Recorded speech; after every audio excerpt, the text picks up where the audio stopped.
I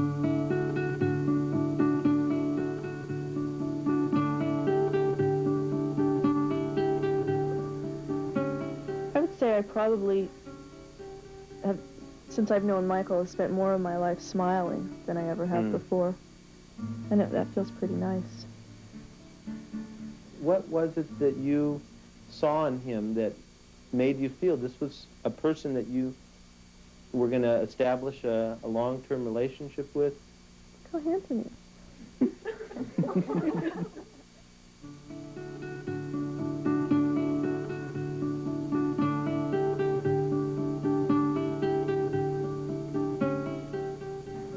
Michael is a wonderful man.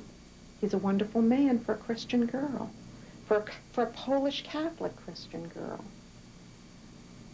I just can't see how you could possibly live a lifetime of Judaism with Michael.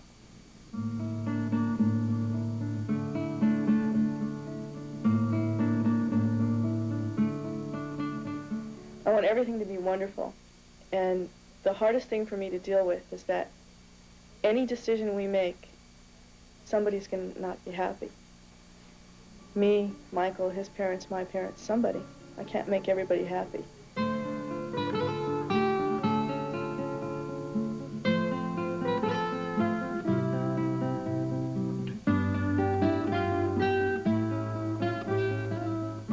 Her family, they, I guess, weren't really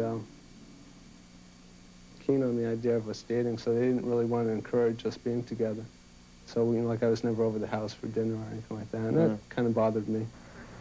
We got engaged, I guess, about 2 months ago. 2 months ago tomorrow. Tomorrow. We don't have a date, but we plan this winter sometime. I'm going to zip up. I'm not going to zip because it's just not my size, huh? I think that's the best one yet. Yeah? You want me to wear a gown, don't you? I really am not sure.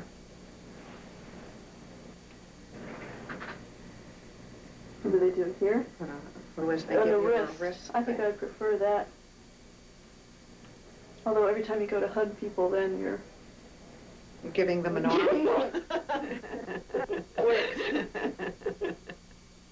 It basically all came to a head when we went to visit each other's parents. You know, one weekend back to New Jersey and next weekend back to Colorado. And we're in Colorado and trying to, you know, decide where to have the ceremony, who's going to perform the ceremony, you know, what kind of tablecloths we're going to have, who's going to eat what, and all these minor details. And you can't really be concerned about who's going to hold what flowers at your wedding when there's all these other important issues to talk about. This is a lot more comfortable, but I don't like this style. I like it here. I still like the gowns better. I try and talk myself into a cocktail dress, but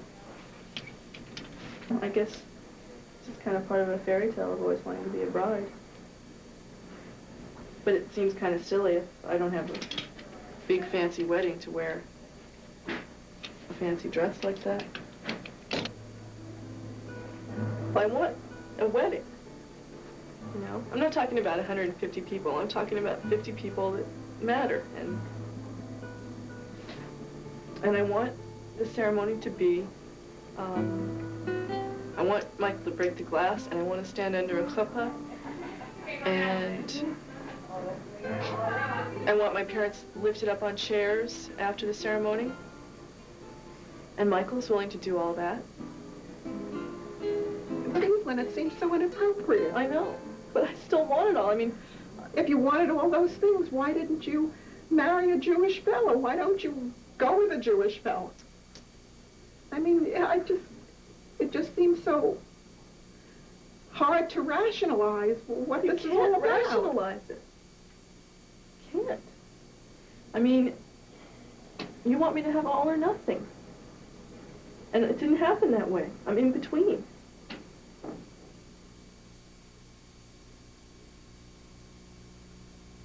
When we went to visit his parents, I went with all of them to church. Yeah. And when we went to visit my parents, we all went to synagogue. So how was it in church? Alien. I mean, well, it was just very different. You know, all the kneeling and the standing and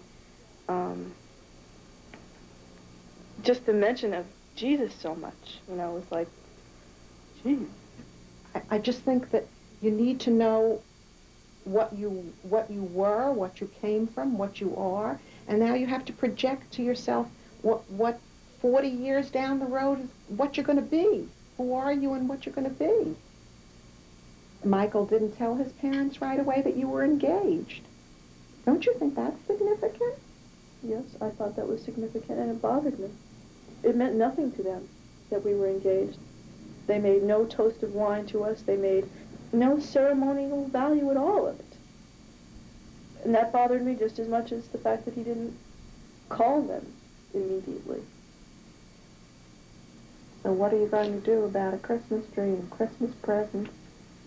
I've never had a Christmas tree in my home. And what are you going to do when they bring home dates and steadies that are not Jewish?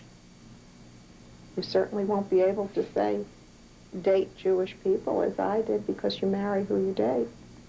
They'll say, Daddy isn't Jewish.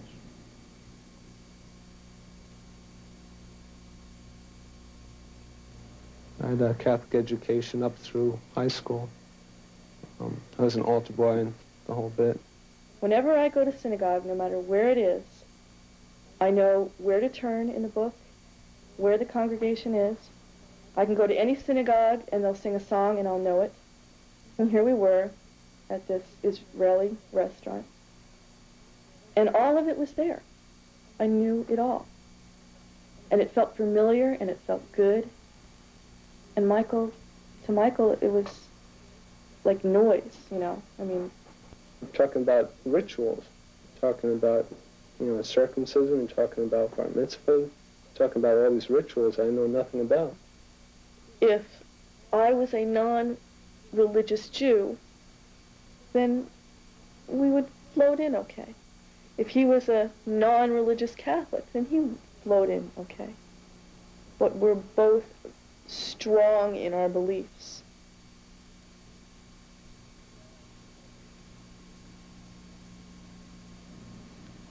I'm trying with all my heart to hang on to my Jewishness and the man I love.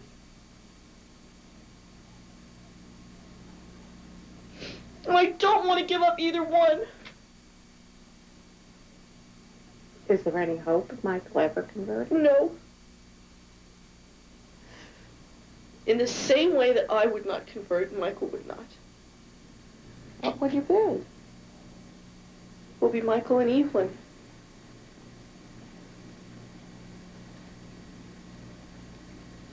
And what will the children be?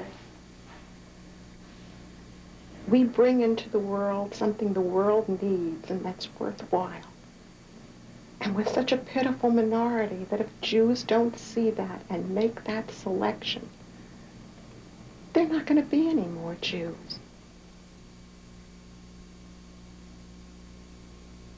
In Judaism, there's no swing at all. I mean, you're either full-fledged or That's you're not. because you tell me all the time. All the time.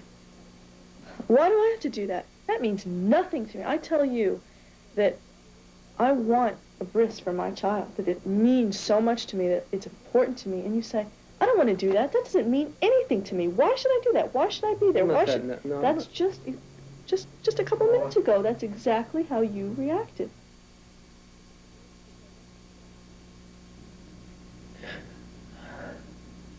And I'm the one in the family that was the peacemaker always. And I can't make peace. Can't make it okay. I have a beautiful, wonderful, strong daughter. It's like a big cookie that I made. And it came out just right.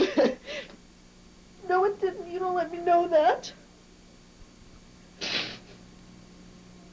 Just make me feel at one moment like I'm your friend, and at the next like you're not proud of me, like like I've betrayed you in the worst possible way, and I'll never be able to make it okay.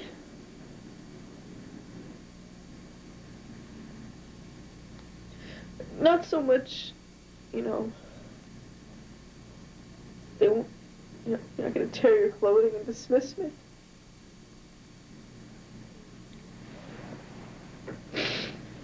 but you just won't think of me the same.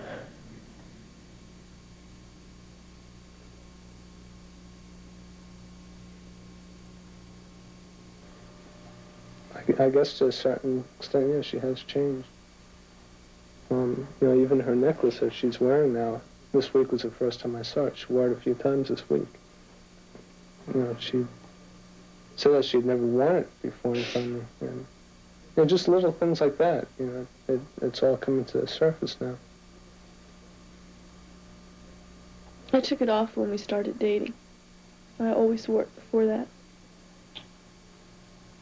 Because I don't know why. And now I wear it. Yeah, it's a tough thing to face, you know, and